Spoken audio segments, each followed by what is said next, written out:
తను ఎలాంటిదో మనకు తెలుసు కదా విహారీ. మనకి తెలుసు మావయ్య, కానీ పోలీసులకి తెలియదు కదా. ఎఫ్ఐఆర్ ఫైల్ చేశారు. అయ్యో, ఇప్పుడు ఎలారా మరి? ఏం చేయలేమమ్మా, రేపు కోర్టుకి తీసుకెళ్తారు.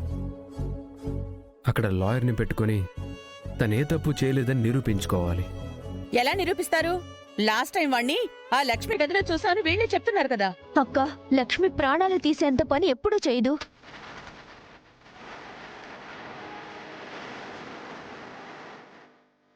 అక్క, మీరు తనని గుడ్డిగా నమ్ముతున్నారు, కానీ ఆమెమీ అమాయకురాలు కాదు.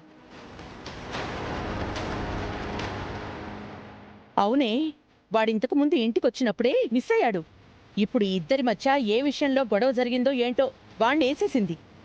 ఇది మామూలాడిది కాదు. అత్తయ్య,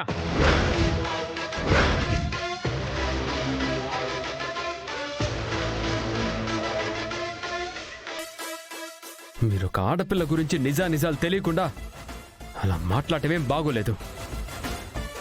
మీకో కూతురుందని గుర్తుంచుకోండి. నా కూతురికి దానికి పోలిక?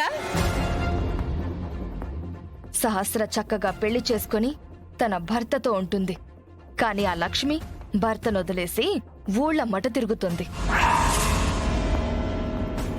అది కూడా భర్త దగ్గరే ఉంటుందత్తయ్య. బావ కోసం తారా స్థాయిలో ఉంది. ఇప్పుడు బావ మీద కౌంటర్లు వేయకూడదు. అంబిక, తన భర్త తనని నడి రోడ్డు మీద వదిలేసి వెళ్లిపోయాడు. దానికి తనేం చేస్తుంది చెప్పండి?